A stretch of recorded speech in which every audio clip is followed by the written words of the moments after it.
Olá pessoal, aqui é o Ivan e sejam bem-vindos a mais uma divertidíssima edição da Quinta das Questões. Dessa vez eu vou responder a 11 perguntas que o pessoal mandou na caixinha do Instagram. Então, se vocês quiserem participar, mandem também. Eu vou começar pela pergunta do Gabriel, que quer saber se existe no universo algo mais sinistro que o galão da massa. Sei lá, cara, você é louco. Agora o Armando quer saber se eu vou na recepção do Bolsomito em BH. Olha, eu iria lá pra arrumar confusão, pra brigar com o gado, pra questionar o gado. Mas pra chamar ele de mito, nunca. E agora a Ana mandou uma boa pergunta. Ela quer saber como o real pode ganhar mais valor. Bom, um dos métodos é atrair um investimento para o Brasil. Se mais pessoas quiserem investir no Brasil, ou seja, abrir coisas no Brasil, trazer fábricas, trazer plantas, o que vai acontecer é que elas vão precisar de real para poder investir aqui, né? Se não tem como abrir uma fábrica em dólar no Brasil, essas pessoas vão demandar mais real e aí o real vai se valorizar. Essa é uma das maneiras de valorizar o real. Outra é aumentando os juros, né, que os títulos públicos pagam, e assim fazer com que mais pessoas queiram comprar os títulos do governo do Brasil. Agora vamos para a pergunta do Diego. O Diego quer saber se antes de ser liberal eu simpatizei com alguma outra ideologia. Sim, Diego, eu já simpatizei com outra ideologia, sim. E aí o Daniel mandou a seguinte pergunta: o novo é bolsonarista? Me filiei e tá cheio de gado.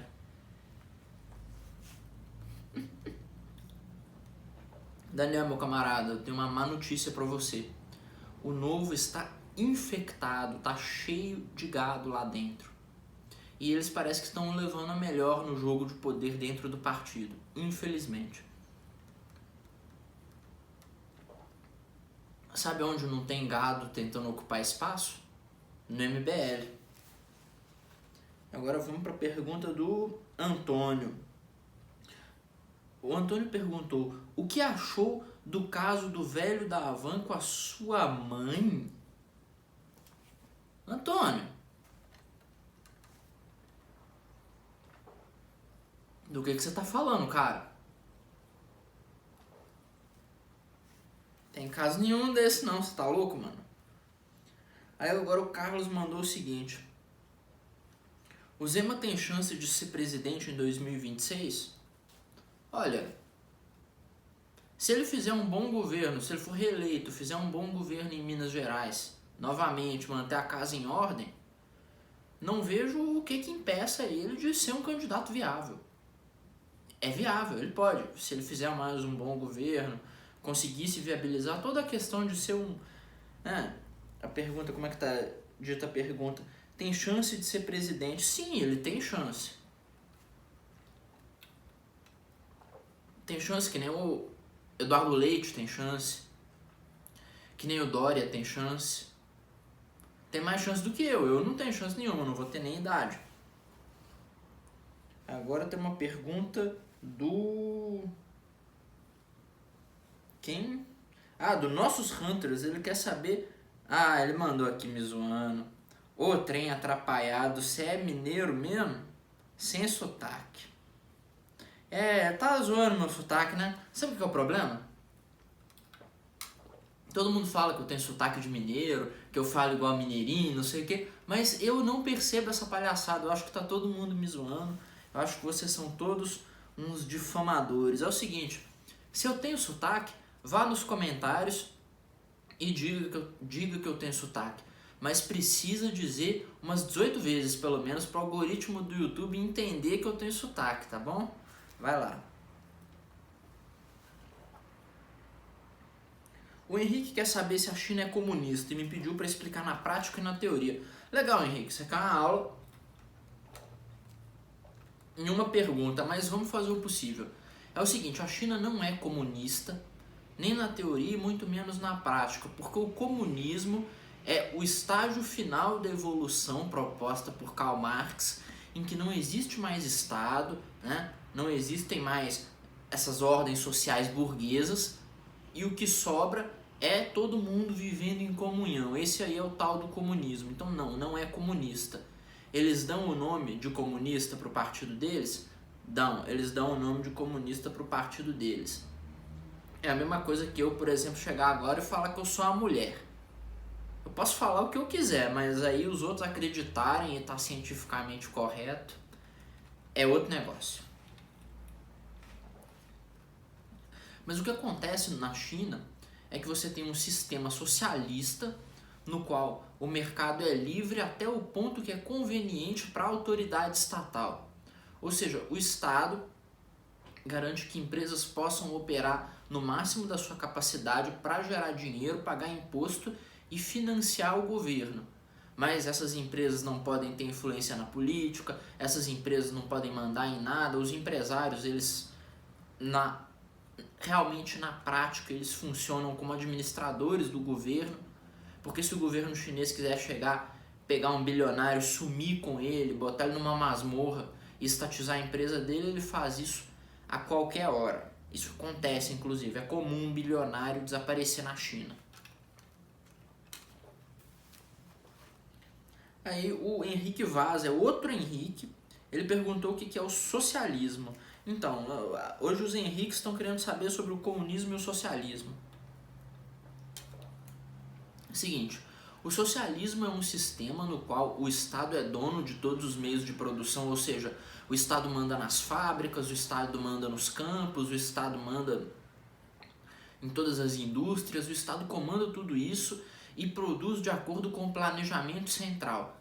Quem faz o planejamento central? Um bando de burocrata. O que burocrata entende de indústria, entende de empresa, entende de comércio? Droga nenhuma. Qual que é o resultado? Falência, morte, destruição, gente morrendo de fome, gente fazendo fila para conseguir um pedacinho de pão. Esse é o resultado do socialismo. Para grande infelicidade de praticamente metade da população mundial que vive sob esse tipo de regime terrorista. E agora vamos para a pergunta do Adson, para fechar, que é uma pergunta interessante.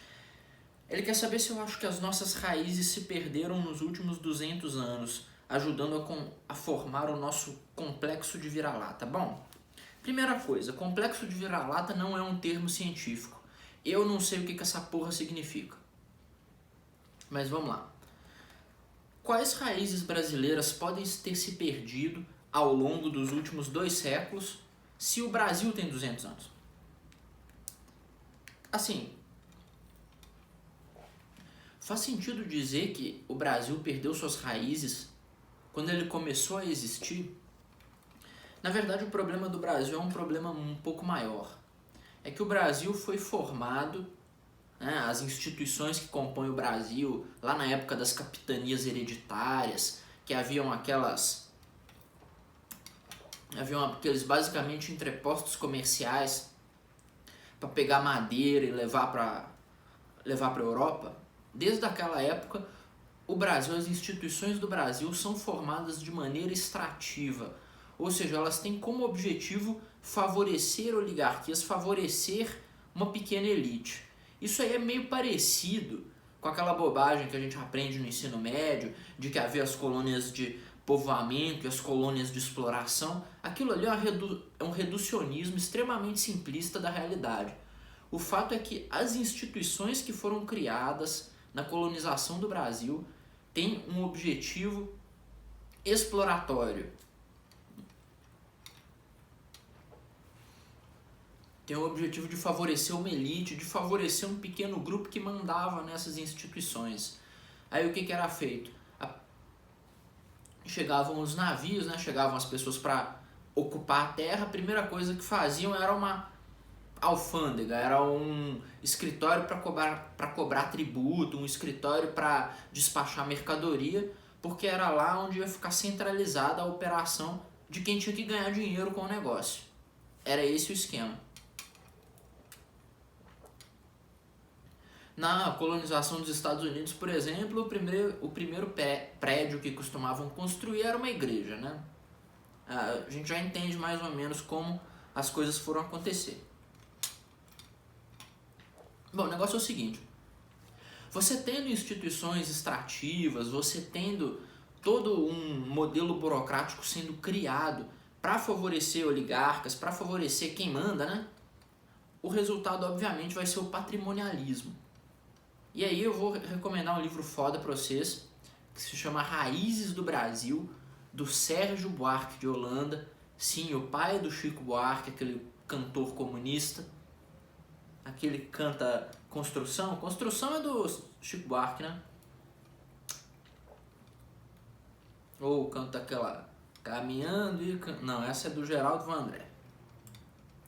Mas bem, as instituições que foram moldadas no Brasil e em grande parte da América do Sul são essas chamadas instituições extrativas, que deram origem a essa questão do patrimonialismo. E basicamente o patrimonialismo é o pessoal que age com o Estado, gere a máquina pública como se fosse um negócio deles.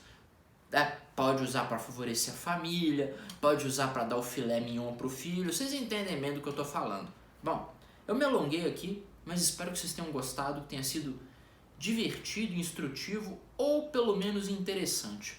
Valeu, pessoal, e até a próxima.